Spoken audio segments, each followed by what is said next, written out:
Welcome to A1R Psychic Radio here on Moonstruck TV with Amanda Hall Psychic all the way from the Gold Coast. The first thing I want to say is Happy New Year to wherever you are in this amazing planet of ours. Here on the Gold Coast, it's Party Central. We've brought the new year in a number of hours ago now, but I can still hear people in the background, still have partying on, looking for breakfast, probably looking to cure their hangover because they had a few too many drinks last night. But whatever you did for New Year's Eve or whatever you're still planning to do to sort of bring in the new year, make sure that it's a festive one, make sure that it's a happy time, and make sure that you keep hydrated and you look after the person that you might be out with or the group of people that you're out with. And if you're at home just celebrating with family and friends, that's okay too. It's always nice to sort of bring in the new year in your own style. So, okay, the Simply Tarot card of the week this year, and I hope this is going to be for the whole of the year of 2025, is the Chariot. Now, the Chariot is a card that has many different meanings. The first meaning is movement of residence. Well, I'm not sure that all of us are going to be moving residence this year, but, you know, there will be some people that will be looking to change their residence, and this is a positive card to come out for that. It's also the card of journey. Now, many of us will be taking journeys throughout the year and possibly in the next week. Some will be long and some will be short. The more important part of this card, I suppose, is what I sort of tend to look at the Chariot card as being the victory over a situation or a problem. Now, many of us have experienced problems and situations that we've had to work our way through in 2024 and before that. And now we're sort of coming to a culmination period where we can get a victory over that situation or that problem. It can also mean balancing the opposite polarities. If you look there at the two lions, they're different colours, they're in reverse. So it's a good card to have come out at the beginning of the year because it means maybe we're going to get a lot of victories over things that have seemed as if they've been out of reach around the world. And for us personally as mere mortals, that, you know, things have been difficult and we're now going to sort of turn the corner and move into a much more positive phase of our lives where we can get a victory over things, that we can finally get solutions, we can get people to the table and negotiate and talk about things, which would be wonderful. I mean, here in Australia, if we could get our politicians to all be on the same page, that'd be a miracle. And I know people say that around the world too, but that's the first thing that springs to mind. You know, if we could balance those opposite polarities of Parliament, wouldn't that be marvellous? But I think we might be waiting a long time for that to sort of happen.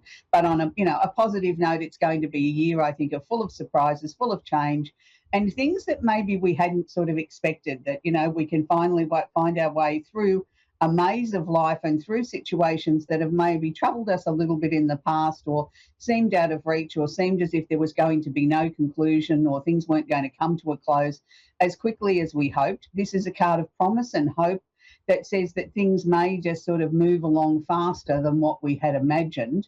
And that's a good thing, that we can bring about some victory and we can find solutions. We can have a little bit more peace of mind. I wish I could say it was going to be, we're all going to be filthy rich and have great health and nothing bad was ever going to happen to anybody. That would be being supremely optimistic, but we can always hope for those sort of things. So whatever the year brings for you, remember that we started out on the Chariot card. Now, it's always very interesting at the beginning of a new year, people sort of ask for things like predictions on celebrities and things like that. It's some of their business. What they do in their personal lives or private lives or their public life is up to them. I don't like to read for somebody that I haven't got personal permission from. And I know lots of astrologers and lots of psychics like to do predictions on famous people. They do not get their permission to do that. And to me, that's an invasion of privacy. And it's one of the things that I've always prided myself in all my years in my career, that I have never, ever stooped that low. And I'm not going to start this year. What I'm going to suggest to you is that, yes, it is going to be a very, very big year astrologically. It's going to be a year where we can all take our power back. No matter what our star sign is, we have the responsibility and the opportunity to be the very, very best person that we can be. Nobody is asking us to be something that we're not. But, you know, if we can stop, look, listen, and think before we open our mouths and sort of say something that might hurt somebody else, then I think the world will be a much better place. You know, we need to make sure that we are responsible for our own actions, our own voices, our own conversations, and make sure that we're a little bit more thoughtful this year than what we were. Now, before I go too far into the astrology, I want to clear something up. I've had so many messages in my inbox about this dark moon / new moon in Capricorn. Now, look, it's nothing magical. It's nothing special, in as much as just because it happened towards the end of the year, towards the 31st of December, or December 31, and we'll go into the new year until about halfway through the 2nd of January. Now, a dark moon is just technically a second new moon for the month in the calendar month. It does not necessarily make it any more powerful, any more significant, any more special than any other new moon. So I want to clarify that. I've seen lots of stuff on social media where everybody's got a different opinion. I've been in astrology well over 40 years now, and I've seen moon cycles come and go, and I've seen people make predictions and talk about things and gee everybody up and get everybody upset and worried and concerned. And particularly now with more of the social media around, there's lots of opportunity for people to express their opinions. I'm not saying they're wrong and I'm right. I'm just saying from my years of experience, a new moon and a second new moon in the month, which is the dark moon, really does not have any extra energy or any extra influence than the first new moon of the month. I want to be very clear on that. So quickly recapping on the new moon in Capricorn, it just means emotionally we're going to be a little bit more subdued than what we would be. So that may be that, around the world, people didn't sort of party quite as hard at New Year's Eve as they normally do because they were feeling like they had to be more grown up, being more responsible. And maybe that's not a bad thing either. So we've got Venus conjunct the part of fortune. Now, what does that mean? Now, Venus is the planet of love and affection, is conjunct or holding hands, what's known as one of the Arabian parts, which is the part of fortune, pardon me, sitting in Aquarius at the moment. So it means that if you are seeking love or you're looking for a new relationship, regardless of what your star sign is, yes, it's going to affect the air signs the strongest, which is Aquarius, Gemini, and Libra, and the opposite sign of Leo. But when anything's conjunct or holding hands, whether it's a planet or whether it's one of the Arabian parts, it just means that it intensifies the energy. So the part of fortune here is saying to you, okay, you don't need to spend a fortune to find love. But what it's suggesting to you is if you are seeking love, then maybe you need to step out of your comfort zone a little bit. You need to step out into different situations. Aquarian energy is about speaking our mind, is about, sometimes the Aquarian energy gets a bad rap because, a lot of Aquarians come across as being quite fixed, quite rigid, and quite know-it-all in their attitude to something. If they get really passionate about a subject, they can say, go on and on and on and on and on, and then nobody else has an opinion that's valid except theirs. And yes, sometimes they can be a little bit over the top. But I also like Aquarians because they're able to think outside the square. They show us different ways of looking at things and being able to conduct ourselves in a completely different fashion. So, sometimes we need to step out of our comfort zone and go into different places and look at different places or, go different places with friends that we can meet a different person to the usual people we meet in our little, circle where we're just sort of mixing with the same people all the time. So if you're seeking love, sort of make sure you step out of your comfort zone. Be aware you might meet somebody that might challenge your belief systems or somebody that has definite opinions about things, but that's okay. Sometimes these are the healthiest relationships too, because we can agree to disagree. They show us a different side of life that maybe we hadn't thought of, and vice versa. So we still have Pluto and Aquarius. I'm not going to go on about it because Pluto's going to be there for the next 40 years. All I'm going to say is if you're an Aquarian, hold on to your hat. There's big changes coming. Your whole life is going to be tipped upside down in some form or another. You've got to sort of start to listen to what Pluto's trying to tell you, because the lessons of Pluto are slow, deliberate, and definite, and are definitely not forgotten. So we have Jupiter, the planet of expansion and opportunity, is still going retrograde at the moment. Will be retrograde in Gemini until the end of February. Now, Jupiter is the opportunity. It sort of bring opportunities towards us. And it also says make sure that you can sustain these opportunities. Just because I give you that brilliant big light bulb moment doesn't mean that's exactly what you've got to do. You've got to sit down, look at it carefully, orchestrate what you are capable of doing, what you might need to be able to bring in the next few months, what you can't do. Let's be realistic here. So Jupiter is definitely expecting air signs, Gemini, Libra, Aquarius, the opposite sign of Sagittarius. So,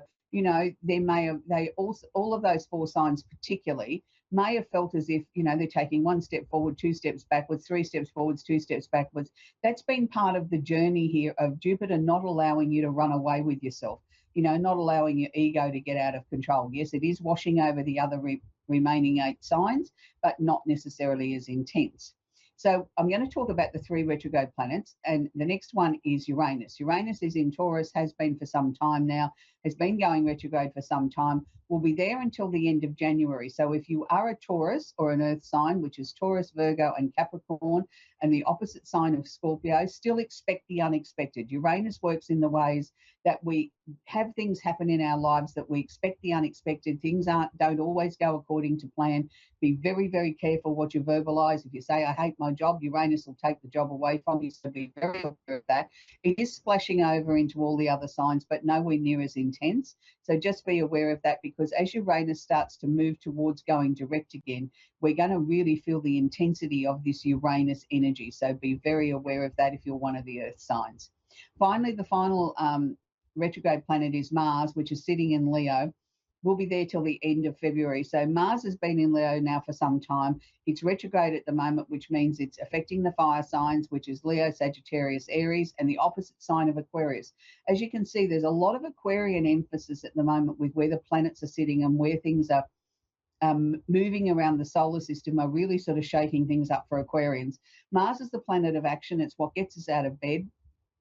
We need to be careful that we don't use this energy in an aggressive or a bully boy sort of tactic. Make sure that if we've got a point to say, yes, we can put it across with, determination and be forthright and be firm about it, but don't make sure that we're not being a bully in any way or a standover merchant to somebody else. And by doing that and working with the energy of Mars, a lot can be accomplished at the moment. It's interesting because you've got tremendous drive and tremendous energy, that it's like, just make sure that you're not sort of burning yourself out. Finally, Chiron's in its final hours of being in Aries. So if you are in Aries and you have been working on yourself or working on your health, you've got this last little hurrah before Chiron moves energies to get things sorted out. Stop being so stubborn. Stop being so pig-headed, because I know Aries can be a little bit that way. They are the first sign of the zodiac and they tend to like to be the leader and don't like to be told anything. They're always right. And, they want to be charging forward. Sometimes the best way to charge forward is particularly stand still for a little while and survey what's around you and look at what people are trying to share with you or help you with, instead of being so determined that you can do it by yourself. Now is the time to ask for help, particularly in these last, closing hours of Chiron being in Aries. Make sure that you don't waste it. So we're going to take our first caller, which is Jasmine in St. Louis in Missouri. Are you there, Jasmine? Good day. Happy New Year to you. Yes, Happy New Year, sweetie. How can I help you? Do you have a question I can answer for you? I was just wondering if there was anybody who needed to reach out to me on this day with any sort of message. Right. The first thing that I'm picking up for you is the fact that I think that you've been neglecting yourself a little bit. You've been putting too many other people first, and we've got to move you to the front of the queue. Can you relate to that? Yes. Yeah, and that's what they're sharing with me from the other side. They're not. There hasn't been one particular person that's come forward and said, "Hey, I'm grandma or I'm dad or whoever." It was a collective group of people, and I was going to say a fair balance of male and female. So it's like a lot of your passed over relatives, and probably even some that you never physically met here on Earth, have rallied together to sort of try and push you forward this year for 2025, Jasmine, and sort of saying, we want you at the front of the queue, not at the end of the queue. You've got to put yourself first. It's interesting because they're showing me by about March as if there's going to be some massive changes in your life. And one of them I felt was a question mark around where you're living. Have you been contemplating maybe moving or making some changes to where you're living at the moment? Yes. Yeah, well, they were showing me March was around the strongest time when that would sort of all happen. And it's like, up until then, I just want to see you sort of glide along, if that makes any sense. I know the new year started and we're all enthusiastic and everything's fresh and sparkly and new, but they're showing me that they want you to just sort of pace yourself, sort of take your time, glide your way through. Don't be in too much of a hurry. Let them show you, let them give you the cues of when things are meant to change. And by that, I mean, it'll come in it could come in two different forms. One, it could come in dreams. And if you're not a real strong dreamer, which I didn't feel you were, then if you get a strong dream or if you get any sort of dream, I want you to write it down to the best of your ability when you wake up in the morning, even if it seems peculiar, far-fetched, seems ridiculous that in the dream you had a space helmet on and you were going to the beach. It doesn't matter. It means write down those component pieces of the dream on a piece of paper and then come back to them. There will be other information that will come to you that will make sense out of it. But I felt it was more likely going to be more about thoughts coming into your mind and things literally driving you nuts. You know, that something is going to come into your head and it will not let go. And it's like, oh, I wish you'd go away and leave me alone. But that's going to be more, I think, where the message is coming from the other side. It's sort of in random thought patterns. Again, I want you to write them down because there'll be hidden messages in some of the things that seem peculiar. And some of them might be flashbacks to things that happened, 10 years ago or 5 years ago in your life, but they've got a different twist, or there's different people in what's being shown to you. That's where the message is. It's like, yes, that's to get your attention because it's familiar and you understand it. Then look at what the message is. Who are the people? What are they wearing? What's the location? Is there a clock in the picture? Is there anything that can give you some clues? But I know 2025 is going to be a big year. One of the decisions will be around whether to stay where you are or whether to move residence. And I think a couple of months after that, there's going to be an opportunity for more money to come in. And I'm not sure whether that means a promotion in a job or whether there's just you're better handling money, or money just seems to be flowing more towards you. They didn't define that to me. They just showed me that there was more money there. That was like I could put it in piles and play with it and shift it around as if I was working out where I could best make my money work. So they're all very, very positive signs for the new year, Jasmine. Oh, thank you very much. You're very, very welcome. So I think the major thing I can say to you is don't ignore anything. If you get a random thought and it keeps coming back into your mind, then that's the other side talking to you. It's one of your passed over relatives trying to make connection. Yeah. They don't always come through and say, hi, I'm Auntie Mary or Uncle Bob. They just, they come through as a collective, and the important thing to them is to get the message through. It's not for you to necessarily acknowledge who they are and say hello. They're on a mission to get information through to you because that's their role, that's their job. So I hope that's helped you, Jasmine. It has helped so much. Thank you for your time and your energy. It is so much appreciated. Oh, you're very, very welcome, Jasmine. Have a lovely New Year, sweetie. We're going to talk with Sherry in Battle Creek in Michigan. Are you there, Sherry? Hello, Sherry. Yeah, so it's really interesting as we move into the new year that, there's going to be lots of changes. There's going to be people that are going to get messages from passed over loved ones, and they don't always understand how that message comes through. We tend to sort of think they're going to come sort of down in an apparition in a ghostly form and sit at the kitchen table and have a coffee with us. That isn't always the way spirit comes through. Sometimes they come through by doing annoying things. If they know that you're really pedantic about having all your pictures lined up on the mantelpiece, they'll come in and they'll move them so that they're all crooked, so that you've got to take notice of that. So you've got to sort of then, when you go to straighten them up, say, thanks very much. What are you trying to get through to me? What's the message? You don't have to keep moving my photo frames. And sometimes it'll just be recurrent dreams. Sometimes it'll be something looping around in your mind over and over and over again and driving you nuts until you acknowledge it and write it down, or, log it on your phone or something like that and come back to it. Because it's really important. We need to acknowledge this, because if we don't acknowledge it in some way, in some sort of physical way, they keep bringing us the same message over and over and over again, because they don't realize that they've been successful in delivering the message. And this is why it's important that we do something on a physical, or we say something on a physical. And if you think you know who it is in spirit, it might be your grandma, you say, thanks, Grandma. I'll take that on board. I'll give it a lot of thought. And that's all she wants to know, or whoever wants to know, that you've actually got the message, you've heard it, you're going to do something about it, and it's up to you then what you do with the message. So we're going to talk with Colleen now in Lynchburg in Virginia. Are you there, Colleen? Hello, Colleen. Happy Yes. New Year. Hi, Colleen. Happy New Year. Do you have a Thank question you. I can answer for you, sweetie? I want to know how January is going to go for me. I have a couple things going on that I'm working on getting solved, and I wonder if everything's going to work out the way I want them to. Oh, okay. All right. Yeah. Well, without you giving too much away about that, the first thing that they were sort of showing me was the fact that there is going to be endings, change, and transformation. But they were also sort of showing me that maybe we need to be a little tiny bit more flexible with this. I'm not saying give up. I'm saying be a little bit more flexible because they were showing me a couple of tiers there. Now, when they show me two tiers like that, that to me was two things that maybe we needed to readjust. Not necessarily we were going to be in a flood of tears of disappointment. I didn't take it that way. That wasn't the symbolism.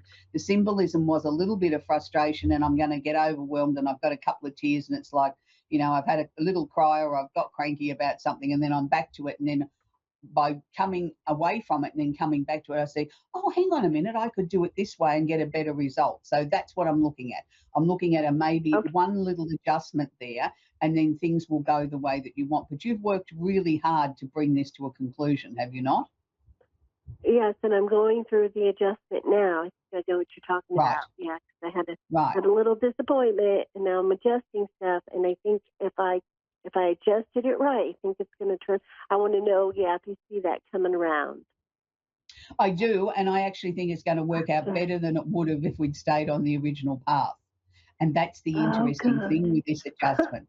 So, it was sent by fate or, by the powers that be upstairs, your passed over relatives, because they felt it just needed tweaking, to get the best possible result out of what you've been working so hard on. And the only way that they could get the message through was the way that they did it. You had to have this little bit of a disappointment and sort of go and regroup, have a cry, kick the dog, whatever, you know what I mean? To sort of, and I don't mean that Mhm. literally, but you know what I mean, Right. sort of, throw a little I just tantrum in some gathered up way all I was to feeling, release and the energy.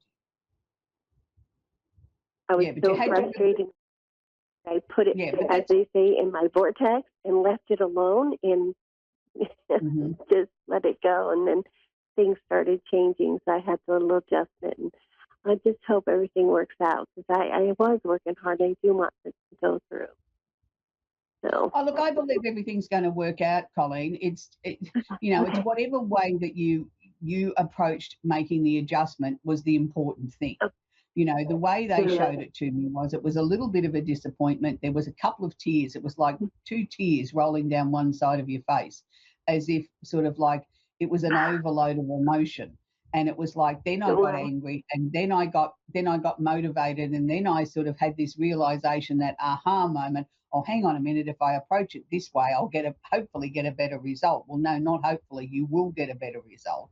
So it was like all good. these things had to happen to get you on the right path for that final bit of this. Okay. And do you see major move coming up for me in about a I do, year? but I don't know that it's going to be in the first half of the year, though. I'm sort of looking more from No, about I June mean onwards. in a year, about 1 year from now is when I was thinking. Okay, well, in June, for some reason this year, there seems to be the real planning stages of this, or sort of working out where you Right. want to go. Or, it's sort of by June, it's sort of like the pieces come together. That's why I said you wouldn't be moving before June. It was sort of like in June to me was when we were laying the foundations to this, Right. getting everything ready. Even if you don't move then, it's like I'm starting to plan. I'm starting to look towards what I need to achieve. And that's good. Mm-hmm. So that means obviously what you've been working on now is well and truly completed. We've had time to come out the other side, have a rest, readjust, and then we can look at the next major thing coming up in your life, which will be the move. But I think the move is going to be sooner than what you think. I don't know that it's 12 months Really? away. I Well, keep sort of I have a whole feeling week. somewhere I have a between whole June and week September. after my Yeah, look, leave. I think you've just got to, let's just focus on the here and now and let the other take care of itself, Colleen, because as time goes by, things will sort of ramp up or slow down in the method that they're meant to. And I think now you just need to focus what's immediately ahead of you and let's not get ahead of ourselves. Anyway, that's where we're going to leave, Colleen. We've come to the end of the show. The half hour goes very quick. I want to take this opportunity again to thank everybody that tunes into our shows each and every week here on A1R Psychic Radio on Moonstruck TV. Without you guys, we wouldn't have shows. So it's really important to us that, you keep the communication up, you sort of log in, get a reading, leave some comments, reach out to your favourite psychic, even if it's just a little message to say Happy New Year. It really is appreciated by each and every one of us here at the network. So this week I want to leave you with a song, and I'm not going to leave you with Happy New Year and ABBA. I do that every other year. This year I thought we'd change the energy up, and I thought we'd have a really, really lovely song.